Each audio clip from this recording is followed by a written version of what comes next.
Hi students, and welcome to today's live IELTS class. My name is Adrian and I am streaming to you from beautiful Victoria on the west coast of Canada. I hope everybody is having a great week so far, staying healthy and staying optimistic.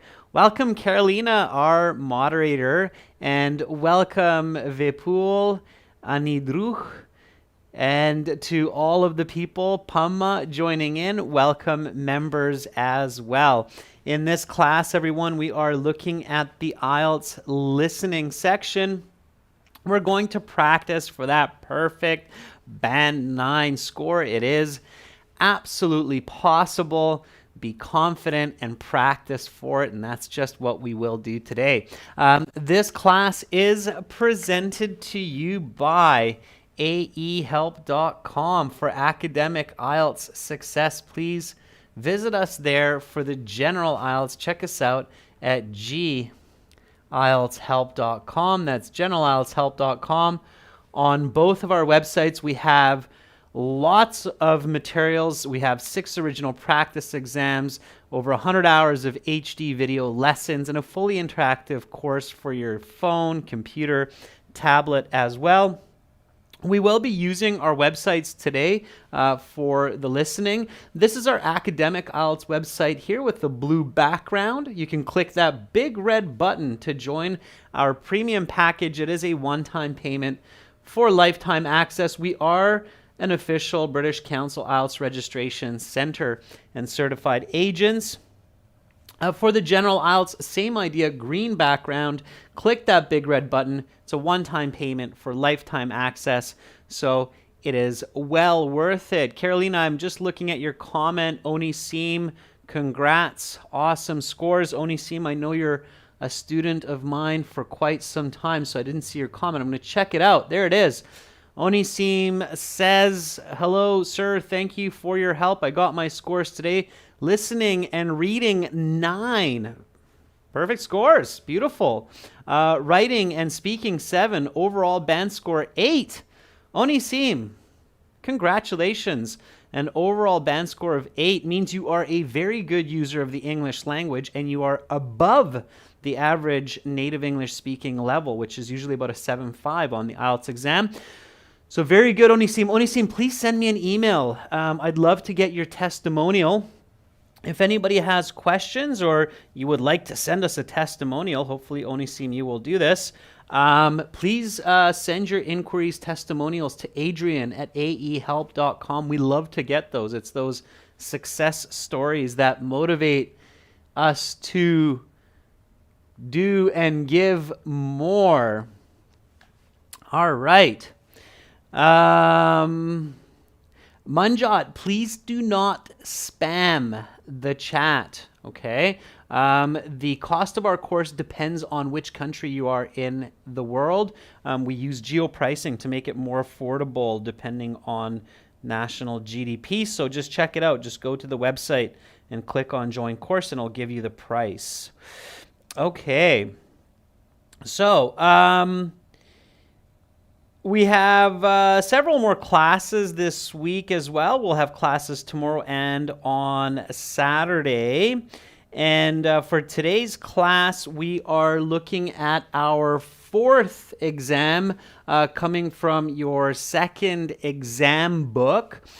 So we're going to get right into our listening, everybody. And again, today we're focusing on listening parts 1 and 2, and then tomorrow we'll do parts 3 and 4. We're going to practice the listening, and then I will give you strategy as we go through the answers. So the first step will be to listen and answer these questions.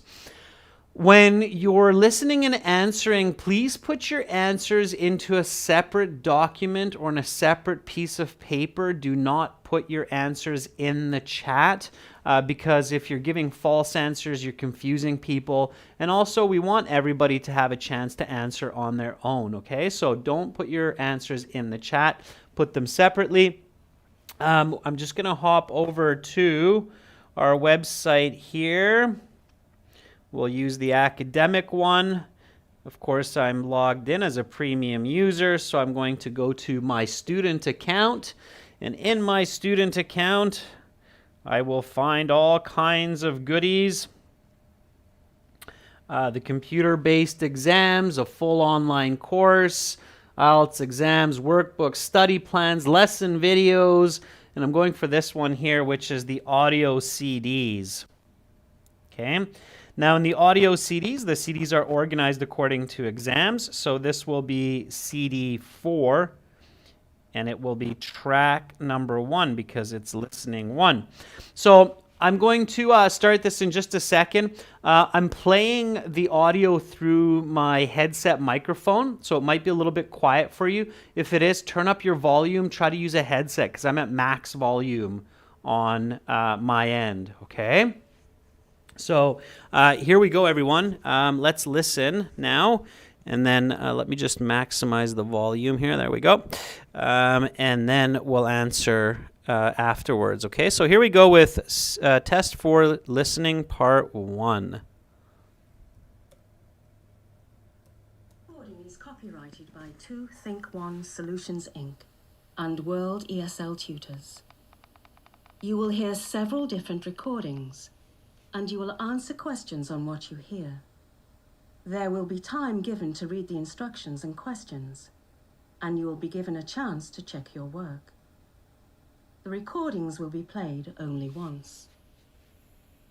The test is made up of 4 sections. At the end of the test, you will have 10 minutes to transfer your answers to the answer sheet. Now turn to section 1. Listening section 1. You will hear a conversation between a student and a university administrator. First, you have some time to look at questions 1 to 5.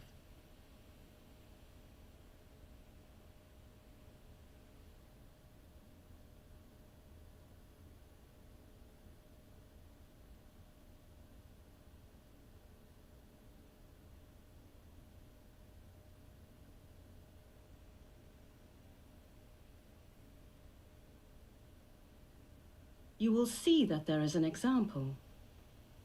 This time only, the conversation relating to this question will be played. Oh, hi there. Is this the University Registrar's office? Yes, it is. I'm Deborah Reed, the university's assistant registrar. What can I help you with today? Great. Thank you for seeing me today, Ms. Reed. I have a few concerns about my registration for the upcoming semester. The student says she has concerns about registration, so B has been indicated for you. Now we shall begin.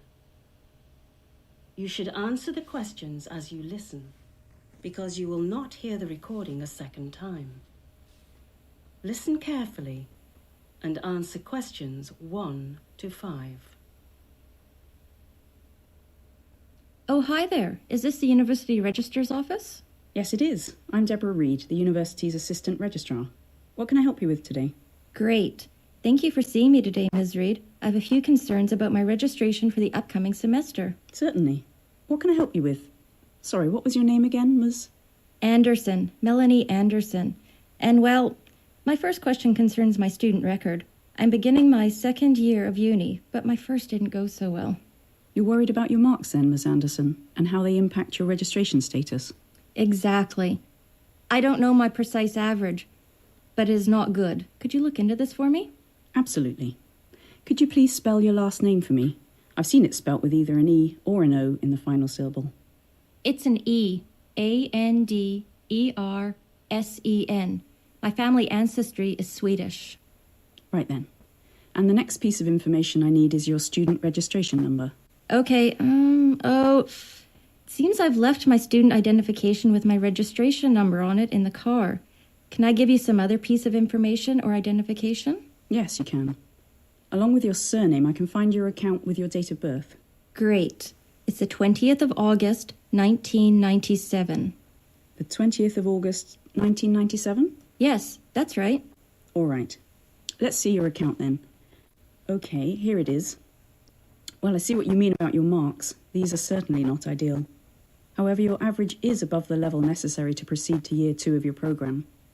However, I do see there's a hold on your account which is preventing you from registering for classes. Yes. See, I thought that was because of my marks. No, it's not. It's actually because you have unpaid library fines. Library fines? Yes. During the past year, you must have been tardy in returning some items to the university library. Yes, I think I was. Hardly seems like a good reason to prevent a student from registering, though.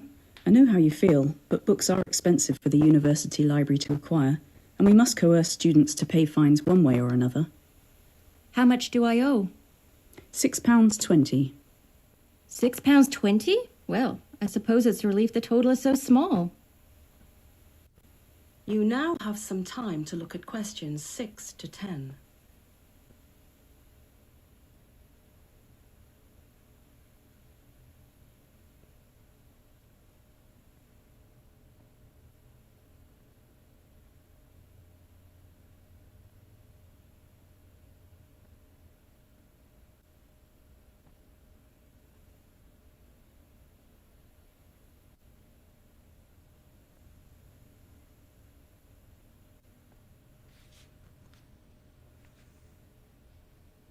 Now listen to the rest of the interview and answer questions 6 to 10. Well, now that that is out of the way, I did have another concern. I need advice on what modules to take in my first semester. I'm in the BA Art History program, but as you can see from my record, I failed a class which is a prerequisite for 2 modules I'm supposed to take this semester. Yes, it looks like that's right. It was Art History 1270 that you failed. Is that right? 1270. Yes, I took it with Professor Calder. I found his teaching style did not match my learning style. Right. Well, that art history class is indeed a prerequisite for both Art History 2170 and 2260. Yes, unfortunately, that's what I found out earlier. Is there anything that can be done? Well, Miss Anderson, I think there is. Here's what we'll do. We'll register you in the module you failed last year, and then we'll put you in Art History 2240, which counts towards your degree in place of 2260. 2240 has no prerequisite, however. But what about the 2170 class? Yes, well, that's where we'll have to be creative. Are you comfortable taking an extra class in the spring semester? Yes, I think so. Good. We will register you in 1270 and 2240 in the fall, and then register you in 2170 in the spring. Great. And one final question. Is Professor Calder teaching Art History 1270 again this autumn? Yes, he is, but I've put you in Professor Hennessy's section instead. I think you'll be more successful. That is the end of section 1. You will now have half a minute to check your answers. Okay, students, and use that half minute to check your answers. We'll go through the answers together. Let me just pause our audio on the website here, and then we'll go back to the beginning. Okay, so a very important strategy before we look at the questions and the answers. Some of you at the beginning of the listening might have thought that I've gone crazy and I was scrolling through the exam, or in the paper-based exam you would be flipping through the pages, or in the computer-based exam you'd be clicking through the sections. But in fact, I did not lose my mind. I did not get all crazy. There was logic to my madness. Why did I do that? So why do you think I went to part 2, part 3, and part 4? And you're absolutely allowed to do this. In the computer-based exam, it's actually really easy because you can click through the different parts at the bottom of the screen, so you can do it very, very quickly. Why did I do that? So why did I flip through to those different parts during the instructions? The instructions at the beginning of the exam take about a good, I would say about a good minute. So why did I do that? Why is it a good idea to take a look at part 2, 3, and 4 during the listening section instruction time, which is roughly 1 minute, maybe a little bit more, in fact. Okay. Saswati says, well, I did that to get some knowledge of the entire module. Yeah, Saga says to check the topics of each part and to get ready. Yeah, absolutely. So part 2, part 3, part 4 are quite a bit more challenging than part 1. And you want your brain to kind of get ready. So the brain is an incredible machine, and it does a lot of thinking and calculation without us consciously thinking about it. So it's a good idea to do that. Yeah, absolutely. Yeah, so a lot of you who are in my classes regularly know the right answer. It's a very good strategy, okay? So to get an idea of the topic for each of the more difficult parts of the listening section. In psychology, we would say to prime the brain for upcoming information. Okay, so based on that, anybody know what was the topic of part 2? What was the topic of part 3? And what was the topic of part 4? So let's see who was actually paying attention there. So my scrolling, hopefully you weren't just thinking, oh, I think Adrian's losing his mind, but you're actually going, oh, what is this? So Carolina says it was about resorts, zoos, and a turtle. Arda says, yeah, I got part 4. It was something about a turtle, a specific kind of turtle. Yeah, absolutely. Thank you, Carolina, for the help. Yeah. So part 2 will be some kind of a resort. Part 3 will be something about zoos. And part 4 will be something about a turtle. Okay. So resort, zoos, and a turtle. All right. So if you got that much, you're going to have a chance of saving at least a few points in part 2, part 3, part 4. Okay, good. All right. So that's the idea. All right. Let's go back and now answer these questions. Okay, so here you had an example. Now, I want everybody to know that since 2020, so since last year, in the IELTS listening, they do not give an example. Okay, so you don't have this kind of example. All right, keep that in mind. They will start right away with the first question. And the first question is, in which year of university is this student enrolled in? She says this very, very clearly. So is she in her A, first year, B, second year, or C, third year? This is multiple choice, so make sure that you're putting the letter and not the actual word into your answer sheet, or you will get it wrong. Okay, Amra Abbasov says B. Tanmoy says B as well. Arda agrees that it's B. Pamma says it's B. Yep. I agree with all of you. It is her second year of studies.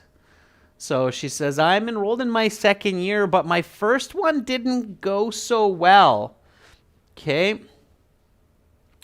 What is the student concerned about most? So really pay attention to the question. It's not what is the student concerned about. The question is, what is the student concerned about most?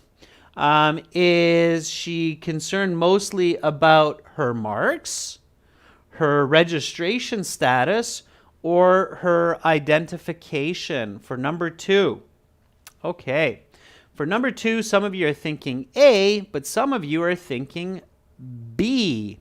Assam, yes, this live class is going to be saved. All right. Let me brighten this up a little bit still for this section. Okay, the correct answer here was actually B. So she's most concerned about her registration status. And if you're not sure about an answer, then you should check the transcripts, okay? Good study materials will always include the transcripts for the listening section. The transcripts are basically the written information of what they are saying. So in this case, we have the transcripts here. And you should always do this when you get a question wrong, okay? So here we have Melanie talking with Deborah. Melanie says, "Oh, hi there. Is this the university registrar's office?" Deborah, the registrar, says, "Yes, it is. I'm Deborah Reed, the university's assistant registrar. What can I help you with today?" Okay. And you should have caught this right here, okay? Melanie says, "Great. Thank you for seeing me today, Miss Reed. I had a few concerns about my registration for the upcoming semester." So the first point that Melanie makes is about her registration, right? And then you see it later on, okay? So, hi there. Is this the registrar's office? And it goes on, and then it continues here, and it says, "I'm beginning my second year of uni." So we know that the answer for question 1 comes from this sentence, and it's bold. And then Deborah says, "You are worried about your marks then, Miss Anderson, and how they impact your registration status." So here, the registrar, Deborah, reflects Melanie's concern about her registration status. Again, so yeah, the marks are a problem, but the bigger problem is the registration. Okay? Now, another trick or another tip that you can use here is what? So here, the speakers both say registration, okay? But there's also another kind of strategy or another kind of tip that you can use here. What do you think that is? So what is another important tool or skill to use to get this correct? What do you think I'm going to say? Okay, so again, here's a tip, okay? Make sure to check the transcripts for the listening to understand where the correct answers are coming from. This is 1, okay? And what else? Very good. So Carolina says use logic, and Lar Yint says use logic as well, okay? So absolutely, always rely on your logic to know which is the best answer, okay? IELTS is a very logical test.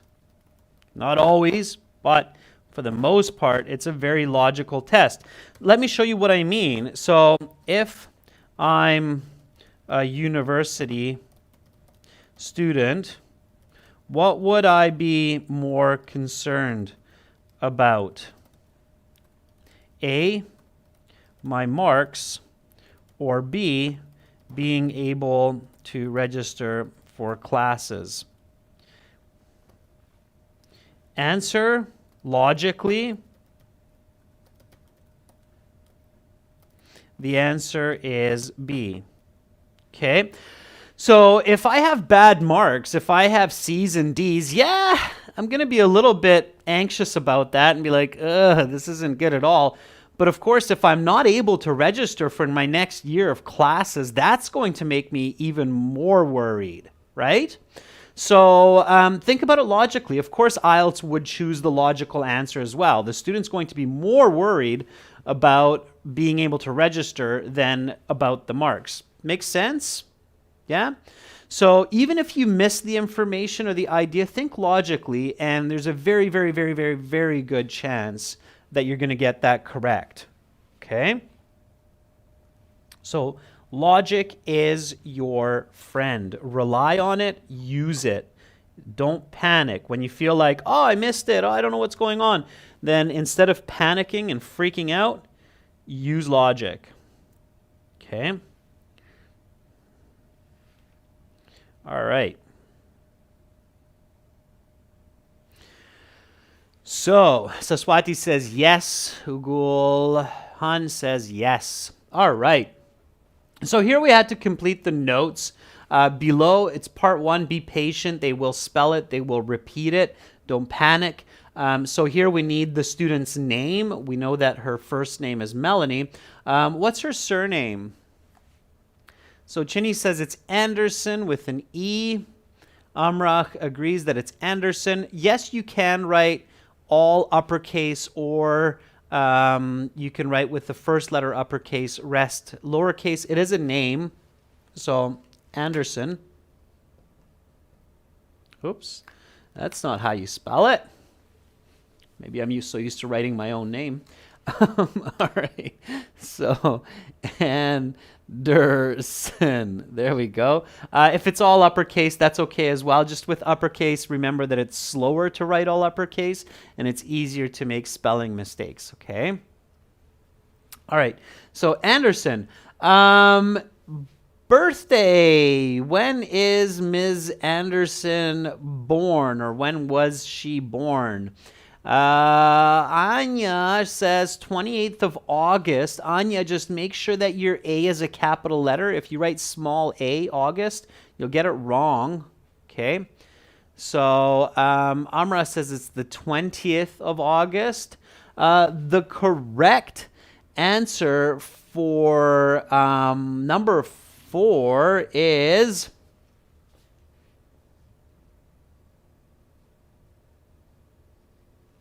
August 20th. Okay. So, and just keep it really simple. You can abbreviate months.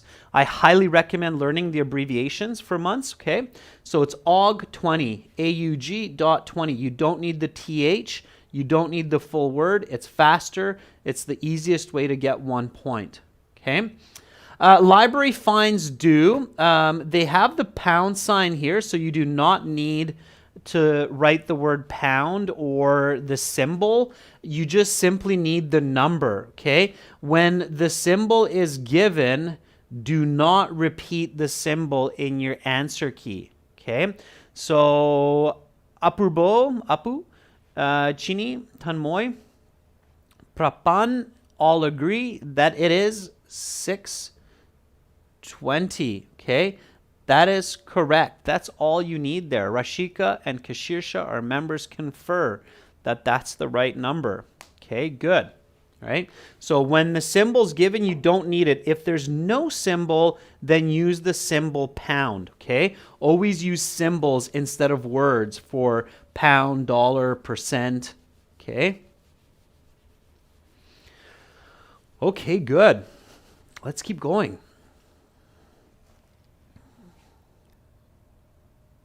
So here, we just had a really short little this is called a short answer question.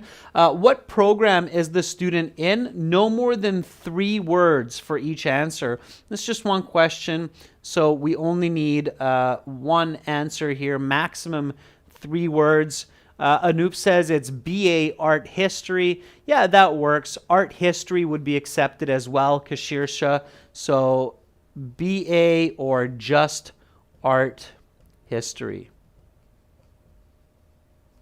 Okay. BA Art History, this acronym would be considered 1 word.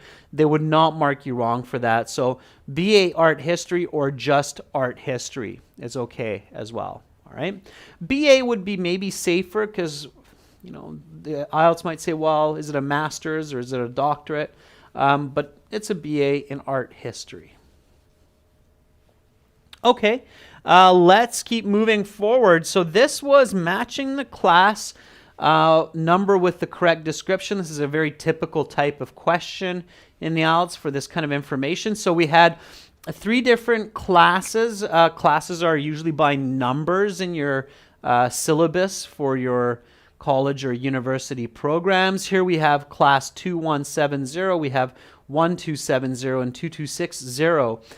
And then here we have ABC, taken and failed, will take in the spring, not taking at all. So number 7, 2170. So Kashirsha says that's B. Carolina agrees as well. And I agree with Ashish and Anjali and Carolina and Kashirsha that this is B. The student will take this in the spring. Okay. Class 1270, it's quite well discussed. This one was A. The student took this one and failed it. And then, of course, if you got these 2 correct, you're definitely going to get that one. You can only use one answer one time in this case. If you could use an answer more than once, it would tell you that. It would say, nope, by the way, you can use a choice more than once. But here, nope, it's B, A, C. Okay? So those are the correct answers, B, A, C. All right. And then we have one more basically true-false question or multiple choice, whichever you want to call it. The student is registered for 1270 with the same professor as she previously had. Is it true? Is it false? Kashirsha says it's false. Asad Beck agrees. Yeah, it's false. Okay, so it's B. The registrar clearly says, yes, I know I'd put you with Dr. Hennessy, so not with the professor that you had before. So it is false. Again, if you got this correct, then check it out in the transcripts and you'll see why it's false. Okay, but it's definitely false. She's not with the same teacher. She complained about it. She said, I didn't like the teaching style. Okay. All right. So what was your score for part 1? How did you do? Okay. What did you get out of 10? I always ask this question because you should always check yourself, check your mark, get some feedback.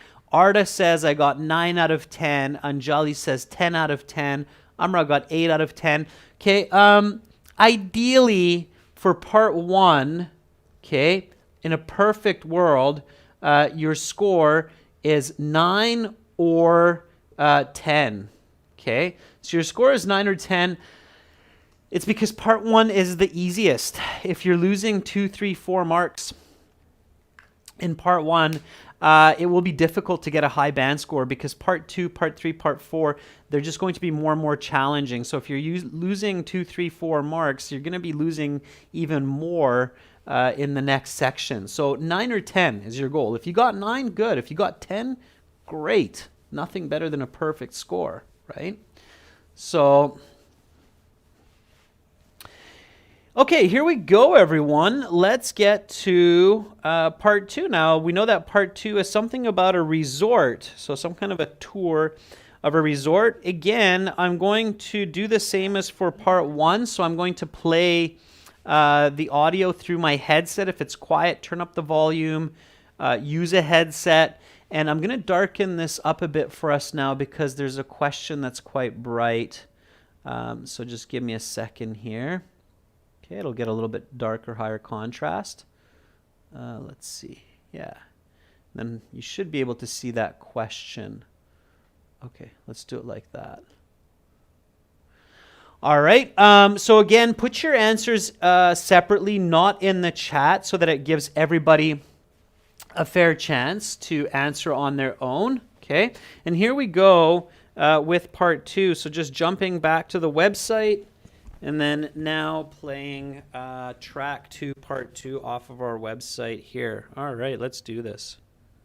Now turn to section 2. Take some time to look at questions 11 to 16.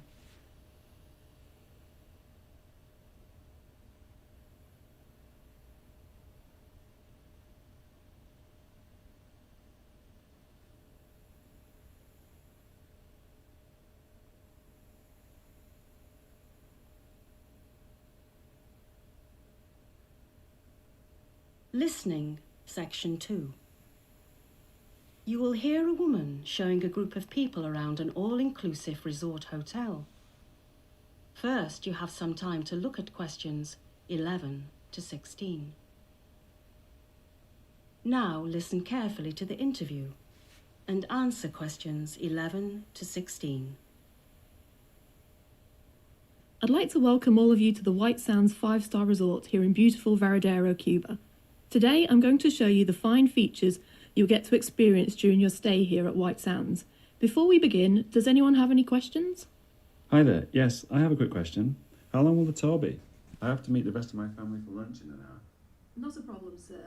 The tour will take no more than 30 minutes.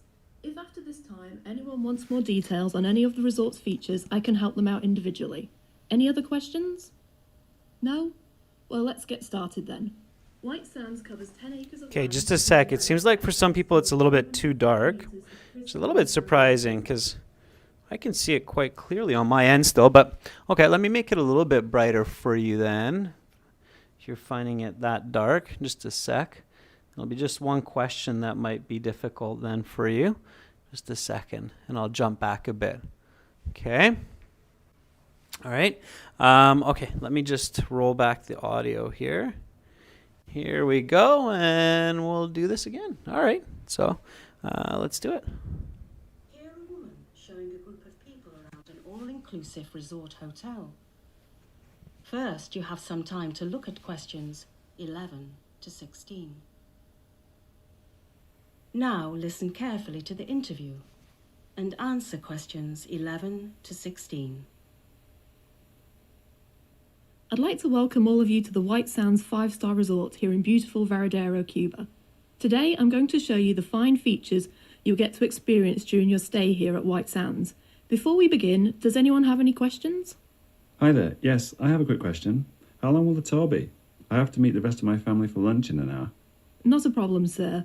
The tour will take no more than 30 minutes. If after this time anyone wants more details on any of the resort's features, I can help them out individually. Any other questions? No? Well, let's get started then.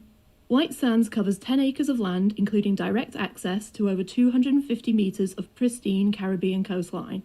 It is perfectly safe to swim in the waters here at White Sands, but do be on the lookout for jellyfish in the water. They are not deadly, but their sting does pack a punch. As we pass through the lobby, I want you to take note of the main bar area on your left. The bar is open from 11 in the morning each day and closes at 1 o'clock a.m. each night. As we proceed down the main path, you'll see 4 apartment buildings marked A and B on your left and C and D on your right. Between buildings C and D on your right is one of our finest restaurants featuring traditional Cuban cuisine. We have 7 restaurants in all at White Sands, and we invite you to try your favourites while you are here. I have a question. Go ahead. In our brochure, I read that we are only entitled to 5 restaurant visits per week we stay at the resort. Is that right? Yes, that's right.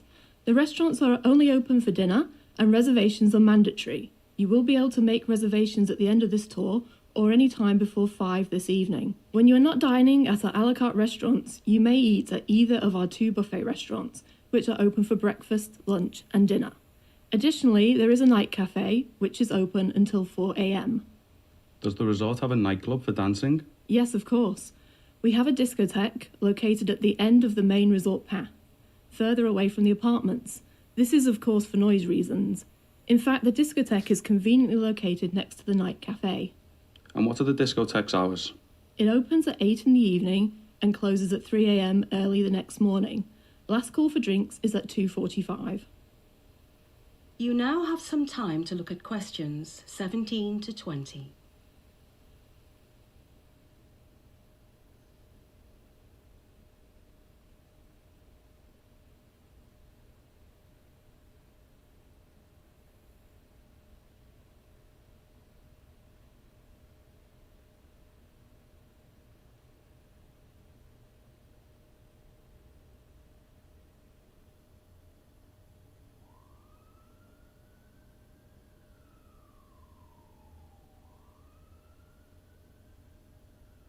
Now listen to the rest of the interview and answer questions 17 to 20. Next, I'd like to take you down to the beach and show you some of the facilities and services we offer. As we approach the beach, you'll notice the brilliant white sand that our resort is named after. The sand is incredibly fine and is lovely to walk on in your bare feet. Now you can see to your left is one of our beach bar facilities. There is also another beach bar about 100 metres to your right. These bars serve beer and cocktails from noon until 4:30 in the afternoon. On your right is a small cafe serving snack food items during the same opening hours as the beach bar. And straight ahead of us is our beach changing facility, where you can change into your swimming costume, use the toilet, or have a shower. Are there any water sports included in our holiday package? Good question. Yes, there are. You have unlimited access to our skimboards, surfboards, and beach sports equipment, such as beach volleyball and football.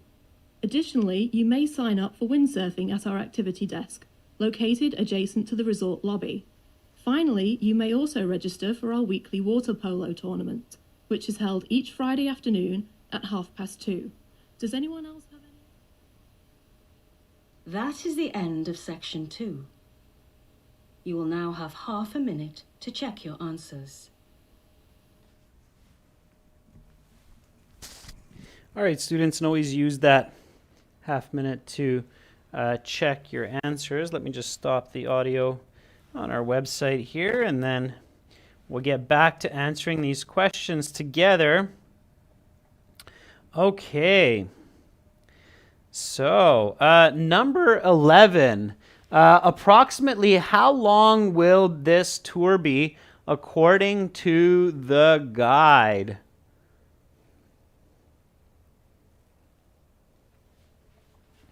Anya says it's going to be half an hour, 30 minutes. Okay. Duckwall says C, half an hour. Yeah, the correct answer is C, it's half an hour. The man says, how long will this tour be? And then the woman says, oh, it'll be about 30 minutes.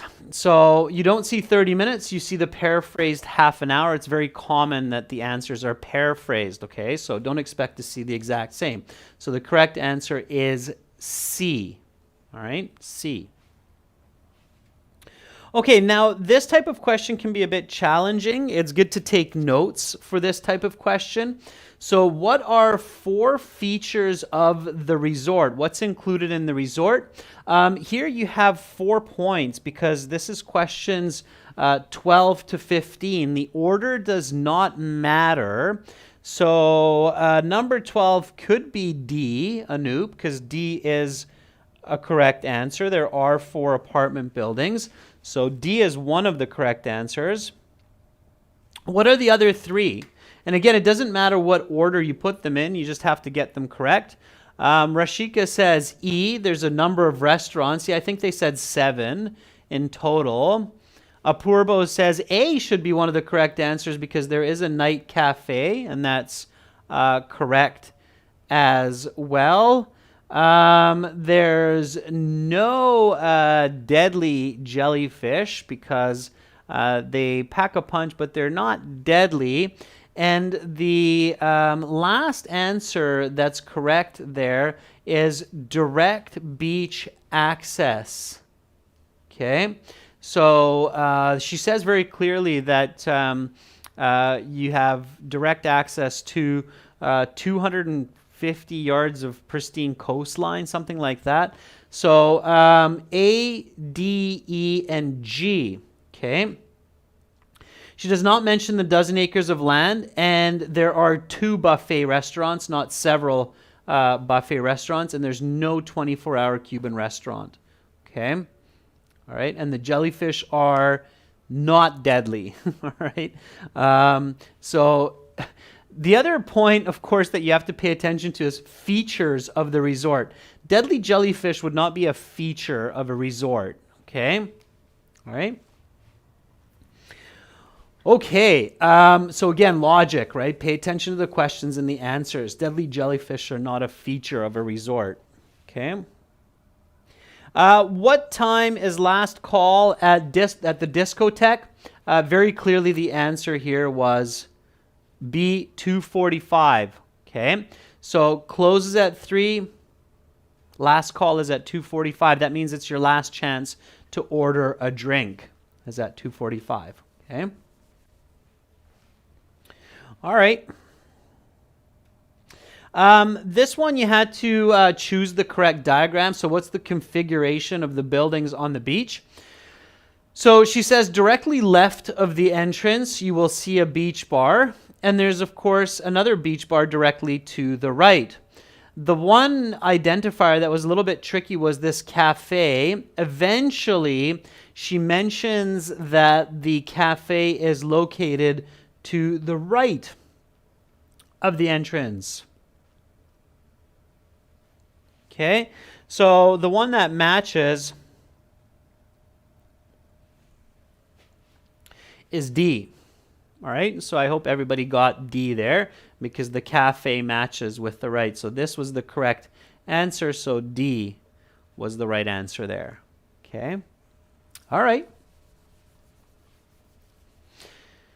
So be patient with these kinds of questions, with the diagram type questions, okay? Listen to those carefully.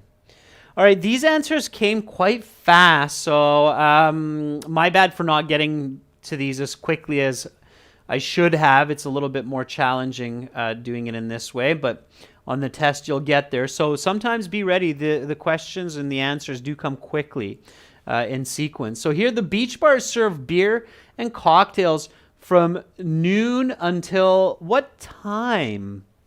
What time? So anybody catch number 18? The woman does say it quite clearly, so even if you didn't catch it,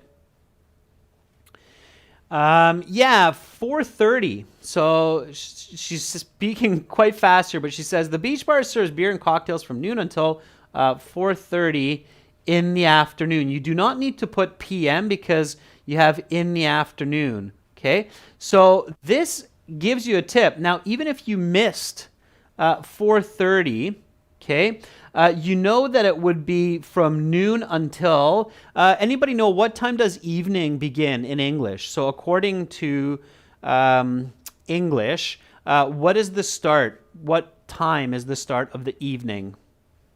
Anybody? So even if you missed number 18 or you didn't hear it, you should be able to take a good guess at it. Okay, what time does the evening start? At 6 p.m. That's right. It's very important, students, that you know these kinds of standards in the English language. So evening starts at 6 p.m. So afternoon, okay, means that it has to be sometime between 12 and 6, okay? Because 6 p.m. onward is the evening. Okay, so this time here, if you're thinking again logically, from noon until 4, 5, 5:30, 4:30, so you can take a guess there, okay?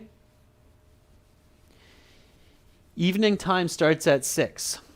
So in the afternoon means it's sometime between 12 and 6, and in this case it's 4:30, okay? People usually go for dinner at 5, so it makes sense that the beach bars stop serving their beers and cocktails at 4:30.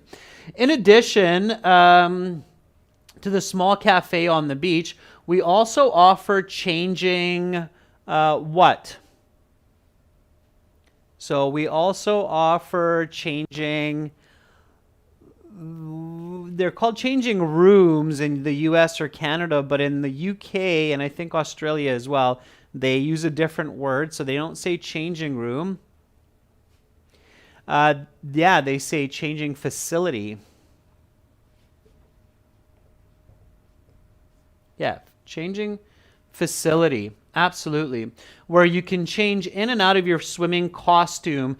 Again, swimming costume, it's very British English. In Canada, you would say swimming suit.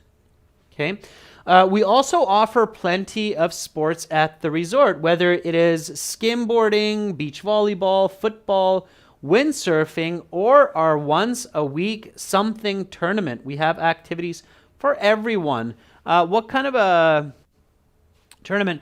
Asad Bek, they might give you number 19 if you put room, but I don't know if they would. I would go with facility for sure. Okay. The correct answer is water polo, and it's 2 words. Water polo. Okay, so it's a water polo tournament. 2 words. Okay, no more than 2 words and or a number. All right, everyone, great job. Add up your scores. How did you do? What did you get out of 20? So if you're looking for a high band score, ideally you're getting at least 17 or more at this point, because part 3, part 4 are going to be even more difficult. So how did you do out of 20? Okay. So Swati says, I got 18. Rahul says, I got 17. Those are great marks. Dyugi, 18 is good. Ahmed says 12, or sour face, bad. Yeah, you definitely want to get more than 12 for part 1 and 2. Okay.